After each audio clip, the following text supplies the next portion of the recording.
Hi there, folks. It is a Saturday morning. It's bright and early. It's just gone 7 o'clock, and we are recording this for you for today, Saturday, the 10th of September.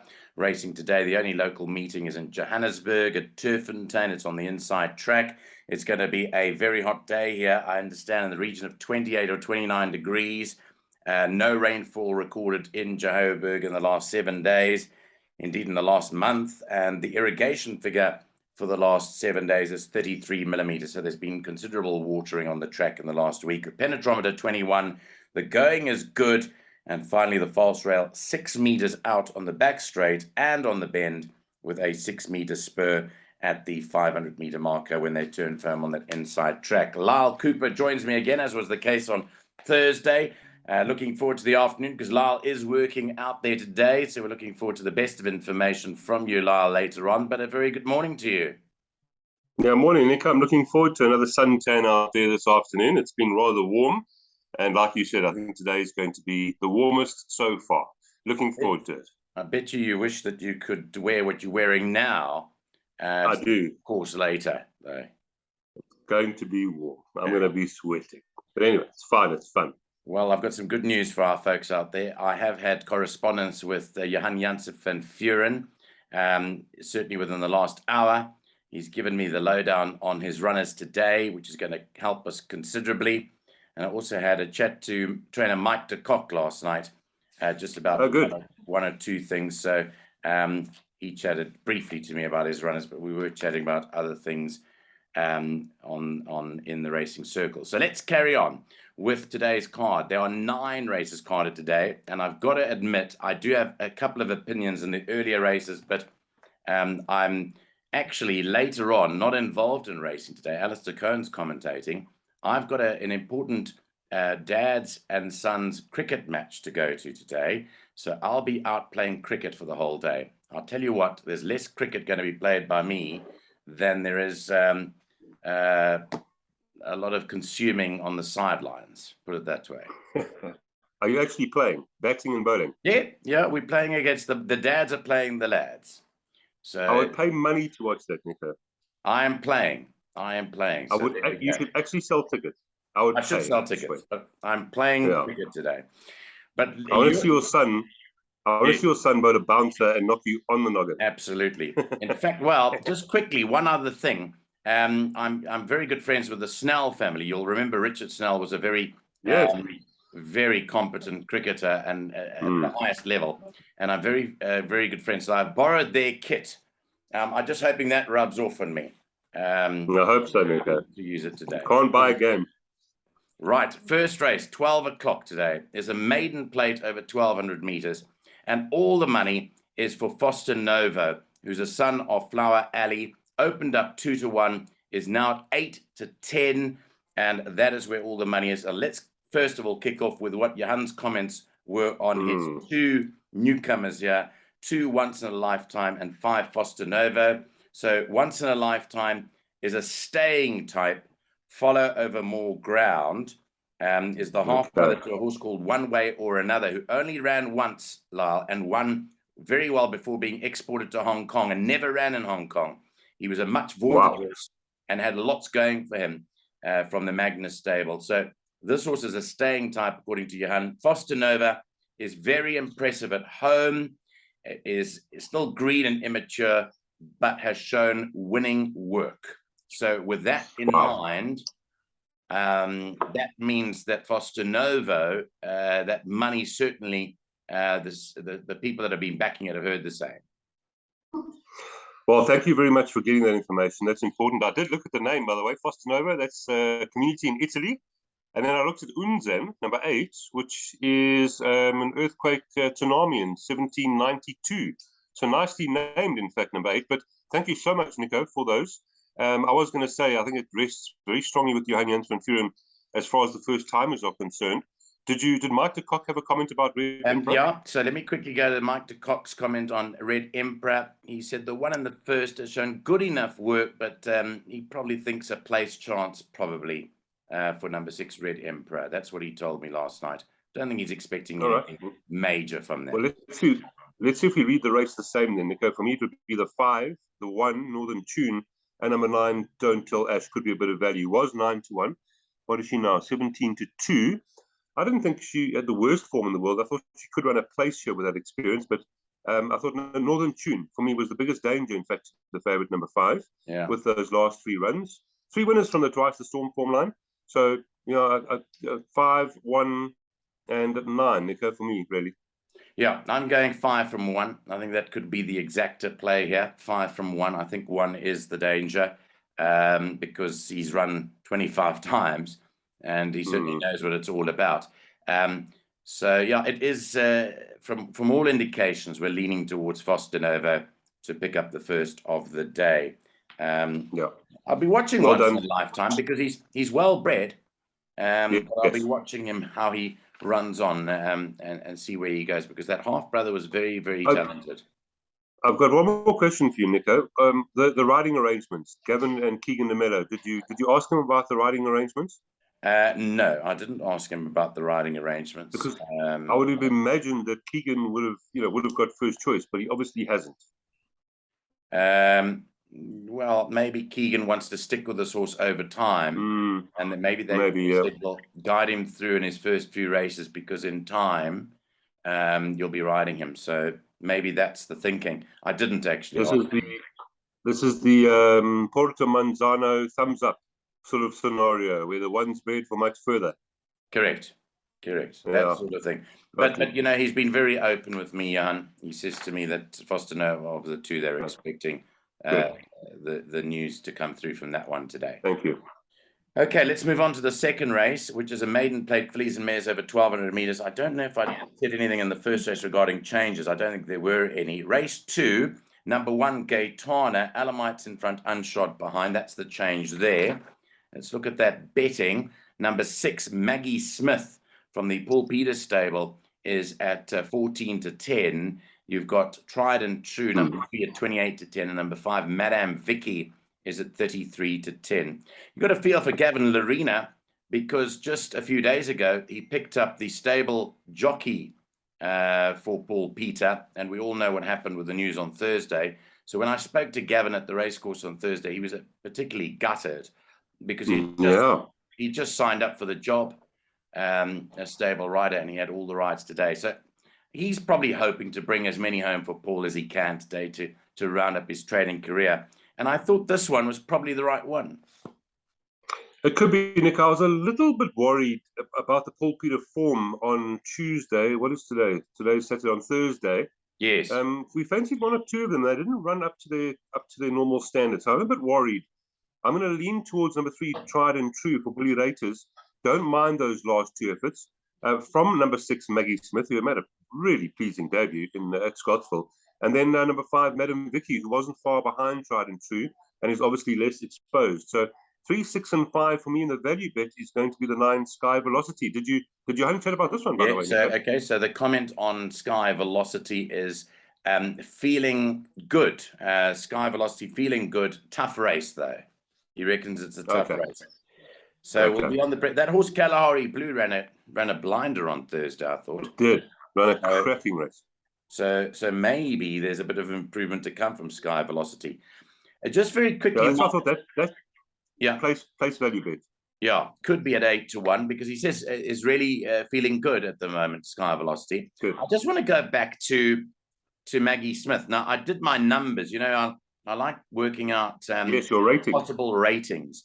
And Maggie Smith ran second to Harley's Fate on debut. That would mean that Maggie Smith's initial rating, going on what they've rated Harley's Fate at after the debut run, is an 82 plus. And that's the reason why I'm going for Maggie Smith, because it's 4 pounds better than Tried and True, which means it should theoretically be giving it 2 kilos, and it's at level weight. So that was the only reason I fancied Maggie Smith. It is in her new surroundings, but you'd fancy that Paul Peter, because he took over quite a few of the Arundel's horses, was probably out to impress them early up in their stay with him as trainer. And you had that horse that ran second in the feature, the Ladies Stakes, Mercury Rising, which ran for the same owners. And ran didn't get the best of starts, was actually a bit inconvenienced up. It was running on nicely into second. So that's the reasoning behind me tipping Maggie Smith here. Got you. Got you. Okay. Yeah, no surprise if it wins, Nico. No surprise at all. I'm just worried about the form from Thursday. Yeah, and quite good little race. So. Yeah, it's a nice race, a very tricky race. So when you mentioned Sky Velocity, it's not out of it. Third race is a Maiden Plate, 10 past 1, the off time, 1600 meters. Scratch number 1, knock twice, is out, and there are no other changes here. Well, the money has come for stepping out number 4, been backed in from 2 to 1 into 14 to 10. We've then got number 9, Promontory, who's drifted a bit to 28 to 10, and a bit of support for Bronze Sword into 7 to 2. And then next to 7 to 1, about number 10, Tamarisk Tree. Now, this is the first time a son of Ideal World was originally backed into 6 to 1, has now drifted to 7 to 1. So that's the news on the third race. That's the opening leg of the place accumulator. Where are you going? I'm going to go with the favourite for the first time today, stepping out, Nico. Well, second time. We did like the favourite in race 1. Kelvin Abib for David Nieuwenhuizen. Poets Warriors come through to win from that last form line. Obviously tries the course for the first time, but certainly the trip will be ideal. Kelvin's riding well. Stepping out, a narrow first selection, because I do think a horse like Bronze Sword from the Stewie Pettigrew stable could be dangerous here with that fourth on debut behind Now I Got You. And then also number 9, the son of Silvano, Gavin Lorena for Paul Peter. I think there's plenty to come. We've seen Ken Talon Bay win that maiden and then follow up again. Those 3 for me, Nico, in that order, 4 from 8 and 9. And I thought the value in this race was, again, at the bottom, number 11, I Am Who I Am, with Cabello aboard, maybe for a place chance. Okay, so for me, I think that the disparity in the betting is marked here between Stepping Out and Bronze Sword. I don't think there's much between them. So I agree.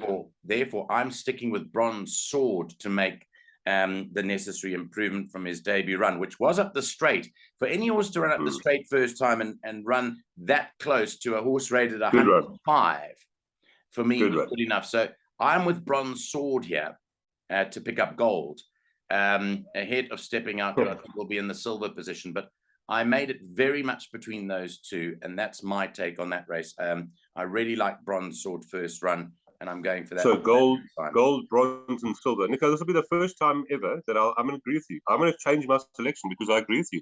I didn't have much between them, and I think Bronze Sword could have more to come. I'm going to go 8 from 4, and then number 9. I'm going to join you. Okay. Right. Okay. So therefore, we see that very much the same way. They are drawn together, by the way, out of gates 5 and 6. But I make it between those two and race number 3. Race 4 is the start of the pick 6 at 10 to 2. It's a pinnacle stakes with fillies and mares over 1,450 meters. Here you can scratch number 7, Alabama Anna. Number 3, Supreme Quest, will race with a compression mask. And there's a slight change to the ownership of Supreme Quest. It does run in the same colors. But Mahesh Chetty, who's a big supporter of horse racing and a lovely guy too. I think he's, if I remember correctly, he was part of the Gold Circle board of directors as well. He's taken a share in Supreme Quest, who I think is maybe the right one. But a quick comment from Johan on Homely Girl, fit and bouncing out of her skin. Now that's what you want to hear with a popular choice here. So I thought Homely Girl and Supreme Quest were the 2 for me, and those are the top 2 in the market. Freed from Desire, for me, is carrying a little bit too much pudding. How did you see it? Nico, spot on. I made it a race between number 2 and 3. And for some of my bets this afternoon, I'll take a chance and bank a Homely Girl. I mean, the form is just so consistent. She's so good. King in the Mellow in the form of his life. And although the draw is not ideal, she'll go into 6 now. So that's not too bad.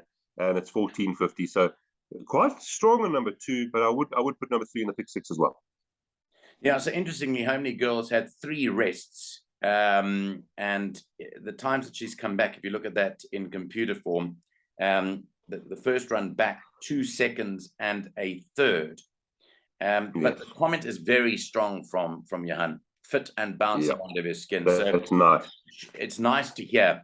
I just felt that if you go back to the Tibashina Stakes run on the 11th of June, which was Homely Girl's last run, Homely Girl is up 2.5, and Supreme Quest is up 2.5. So if you look at that run, they're both up the same, and Homely Girl beat Supreme Quest by 1.3.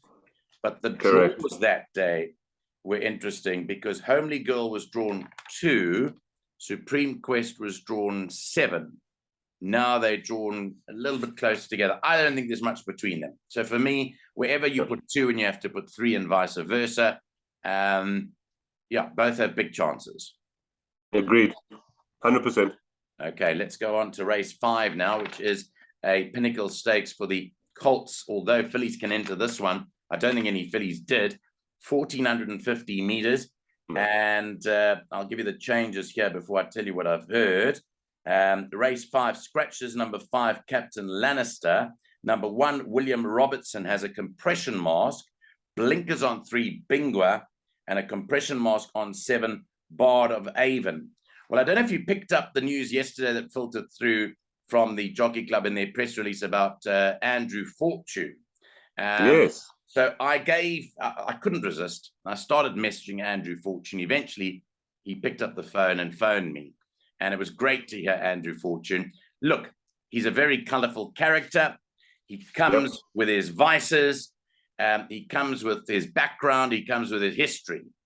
But the fact of the matter is, the Jockey Club effectively in the press release have given him a last chance gasp at behaving himself. Okay. And, you know, they basically said one more strike and it's over. And I just wanted to have his comment on it. I wish I could have him on the show, but by putting him on the show would maybe jeopardize him and the Jockey Club. So I'd love to have a show with him, but I can't. I can't do that to the poor fella. So I know what you mean. He's the most brilliant man to interview, but I'm always scared of interviewing for him just in case he said something wrong. So therein lies the rub. I'd love to interview him about what the Jockey Club ruling was and what's gone down and all that. But I said, let's look forward. Just all the best to you. And he told me that actually Captain Lannister, by the way, has been sold to Mauritius, where I think he'll do very, very well.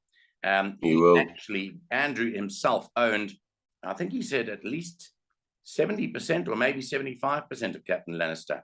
So, wow. So he owned the majority of it, and unfortunately it's sold. So that's some news on that one. But let's go quickly to Johan's comments on Puerto Manzano.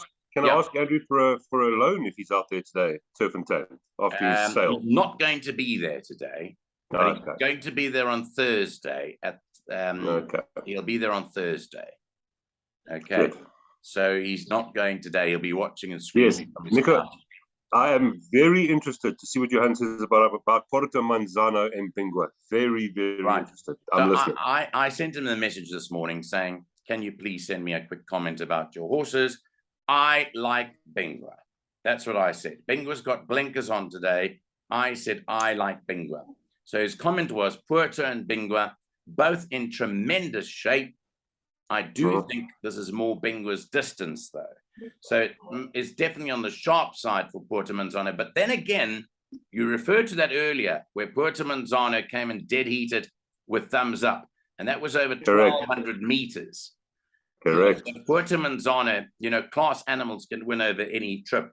So Puerto Manzano's last run was in the Hollywood Bets Durban July, and you know, comes back with basically a sprint up here in a 1450. But the betting suggests William Robertson and Sound of Summer are the two to go for. They're both at 5-2. After that, you've got 6.5 to 1 about Bingwa, 7 to 1 Puerto Manzano, and Sir Michael for Candice Dawson. Let's look at this race and analyze it. What did you think of it? Well, I've got one more question for you, please. Did you speak to Mike about Forever Mine? Yes. So Mike's comment about Forever Mine is a very good animal, but obviously it's had a lengthy rest. I mean, he's a very, very classy horse. And he said to me that his comment to me was in general that he wasn't expecting much today at the start of the conversation. He said to me he's not expecting much today, maybe because this horse might well need the run. Hasn't run since February. And it's a horrible draw. I remember doing an interview with Mike Cock early in this horse's career, and he said to me, "This is a top-class animal." So, yeah, hasn't reached quite the where Mike wanted him to be, but okay, so he'll probably need the run this afternoon. Well, So to answer your remember, he question, Nico, beat Sparkling. He ran second to Sparkling Water, but he gave Sparkling Water 6 kilos over this course and distance. Yeah. No, this horse was unbelievable, 100%. But he needs to settle. Anyway, He's not a horse that can settle. Yes. I don't like the draw. No. Settle. No, don't like the draw either. Nico, great race. I'm going to go with Sound of Summer, Cabello Mazzinani for Paul Peters. So I'm shooting myself in the foot from an earlier race when I said I'm just scared of Paul Peters' form on Thursday. Yeah. But 6 kilograms better off with William Robertson, drawn 3, Cabello Mazzinani. I think this is a big runner. Number 1, William Robertson. I wrote next to that last race. All I wrote there was, wow. That was unbelievable. Amazing. Williams Robertson, that run there in the Mercury. And then great respect for Bingwa. I made it those 3, 6, 1, and 3, because like you mentioned Bingwa, all you have to do is go back to the earlier form lines there. And there you see Bingwa beating Asterix half a length behind MK's Pride twice over these trips. That's the best form around over 1450 in the country. So, yeah, and the Stonebridges are in town, which is nice. Yeah. Well, that's important because I saw them at the track on Thursday. And I think this is particular. Whilst I like Bingwa as my first choice, it's open for me. I mean, even a horse like Mardi Gras, Lyall, just 52 kilos, and young Joshua Solomon's capable of upsetting. Sir Michael's in the race. I don't know what to make of him because he's very new to Joburg, but he hasn't done too bad. Obviously, it's a big step up in class, but that's why he comes in with the bottom weight over here.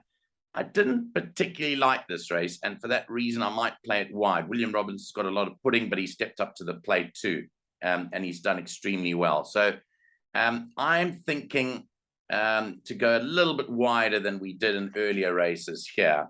I don't really trust it. I think you're on mute there for some reason. Someone might have tried to call you, Lyall. So I think you're on mute if you want to unmute yourself somehow. You repeat that. I might have lost you for the last second. Okay, I was saying this race appears to be a lot wider open than maybe. It's a really good race. Yeah. And you know what? I agree with you, Nico. When you mentioned Sir Michael, Forever Mine, Bard of Avon, if they actually won, even though they're drawn terribly, one or two of them, it wouldn't be a huge shock. These are classy animals. Yeah. Okay, so that is the take on race 5. You've heard it from the trainers too. As we move on to the 6th race, now this, you're flying solo the rest of the card. I don't have any opinions. I'm not going to offer one either. The commentary on Tuscan Winter, though, is fit and flying. But good. Like you might know, if you ever see Tuscan Winter go down, that's the important part of it. You need to see him go to the start. Sometimes he doesn't go down too well. He's a bit of a problematic character, but his form lately is very, very good. He's stepping up over Trip, and he is the favorite at 13-10. So 13-10 Tuscan Winter, 33-10 Admiral Dooley, number 3. And then we've got 5-1 Back to Black and Another Level, who's a nice promising horse from the Dawson stable, dropping right down in Trip. I think this is more his Trip than the 2,000 meters was. But your comments on the 6th? Yeah, I quite like Tuscan Winter today. Again, another potential banker here with Gavin aboard for Johan, son of what a Winter. And I'm just glancing through here. I see Keegan's riding for Candice Dawson. So Tuscan Winter, like you said, we need to watch him on the way down to the start. But wow, that win last time, showing that the 1450 might just be right up his alley. He runs very well here at the track. Gavin's won on him 3 times. So Tuscan Winter, quite a firm first selection. My value in the race is going to be coming in hot. And I mean, might be completely out of his depth here, but Fani Broncos loves it when they're out of their depth. 52, Muzieni, horrible draw, but I wouldn't be surprised to see coming in hot, running into the money at a fairly decent price. And then, of course, big respect for Admiral Dooley, also a horse very much in form. And we've got to mention, as you did, Another Level. Keegan DeMello riding so well for Candice Dawson. Nicely drawn. A lot of things in Another Level's favour as well. And then the old Back to Black, he can get going too. Not easy, but if I had to go, I'd go stronger number 2, Tuscan Winter. If I look past him, I'd go quite wide, Nico. Yeah, so it's Tuscan Winter or the field there, maybe even. Not Almost, the yeah. field, but Yeah. there's certainly quite a few horses there. The comment, he can't be more positive, but he's just saying, watch him go down to the start, which we always do with him. But you mentioned that last win was absolutely incredible. I mean, he was at the back end of the field, and within half a second, he was switched to the inside and in front. Very impressive. Okay, race 7 is a 3-year-old filly's graduation plate. It's over 1,200 meters. You can scratch number 4 here, Blinded by the Lights. And here the favorite is Glittering Girl for Paul Peter and Gavin Larena. Gavin's got a great card today. That's at basically 12-10. Feather Boa is at 5-2. Typeset, there's been money for from 6s into 4s. And then you've got Aurora Gold at 5-1, and Rockets Red Glare, who won so impressively on debut, at 7-1. If going by the ratings here, you'd have to be on Glittering Girl, wouldn't you? Yeah, Nico, I so badly wanted to step Feather Boa first. Just being part of how she's grown up has been so great. But you have to go with Glittering Girl. When that last run was incredible. That's a Group 1. Gavin for Paul Peter. Again, the Paul Peter factor. I'm just worried today, but 98 there is. The form stands out, Nico. You've said it yourself. But number 2 stands out on form. I do have a lot of respect for Feather Boa. They've always rated this horse. Drawn 1, Randall Simons, doing everything they're asking of her. And then Aurora Gold, Nico. I'm not going to leave this one out. That run last time, she had a horse like Miss Daisy, 5.5 lengths behind her. You know, we always spoke about Miss Daisy's form lines being so strong, and you and I did, and she won. Aurora Gold, not the worst around. There's time for Orchids. Miss Daisy, 5.5 lengths behind her. Would Glittering Girl beat Miss Daisy by 5.5 lengths? Maybe. But I think she's a strong runner too. So 2, 1, and 3. I don't know about the rest. I think those are the 3, Nico. Okay. Yeah, certainly leaning towards those ones is Lyall, the ones at the top of the card there, race 7. Moving on to the 8th at 4:05, merit rated 80 handicap. This is over 2,000 meters. There are no changes in race 8. 7-2 about Qunetra. 5-2, by the way, is 5th of July, number 3. 7-2 Qunetra. 9-2 Great Affair and Romeo's Magic. And then 5-1 King's Crusade. Your top one? Yeah, not easy, Nico. So I'm going to go number 8, Qunetra, as my first selection. I was with Roy Magnet the Vol last time, and he was very upset that Jeff went so fast there. He wants someone to just ride with a little bit less restraint, or more restraint. And I think Qunetra, just getting an easier lead. Let's not go 7 lengths clear. Let's go 2 lengths clear. Drawn 3. I think Qunetra might keep on galloping today. It was not a bad run last time.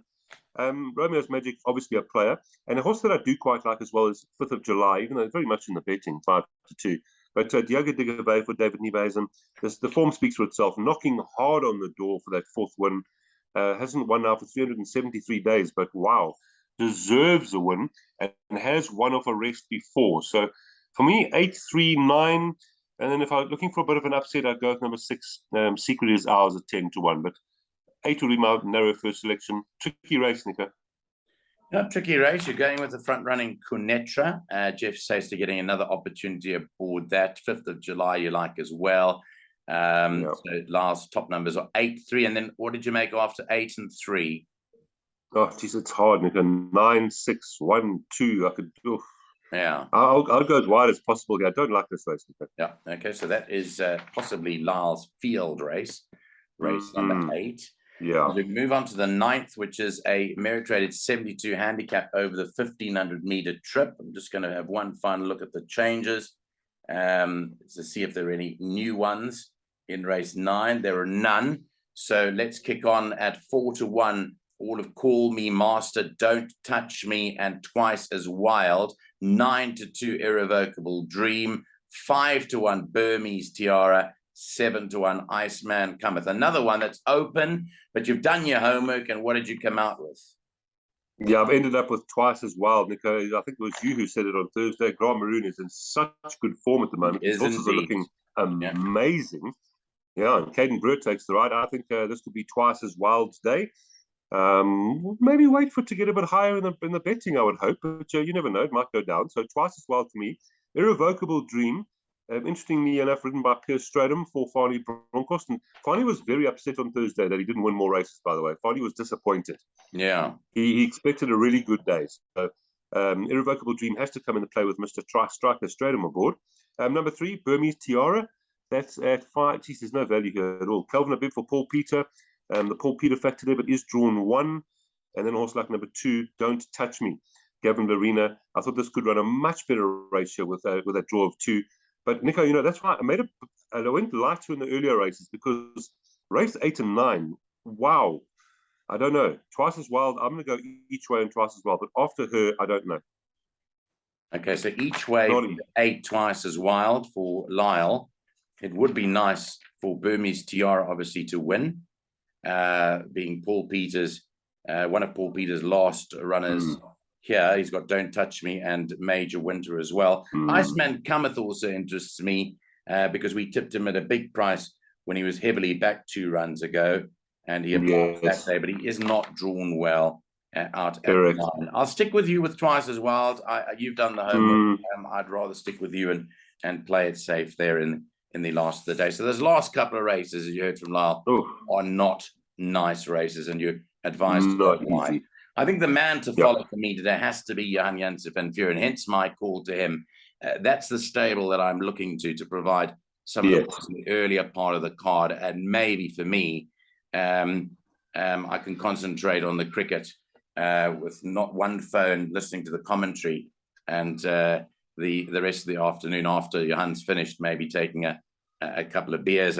But that's it from my side, Lyall. Thanks very much for your time. I know we only race in Joburg next Thursday, so we might see you then, but we'll keep in touch and have a great weekend. Have a fine time out at Turffontein today, and dress appropriately. I know you'll be very smart, but put some suntan cream on as well.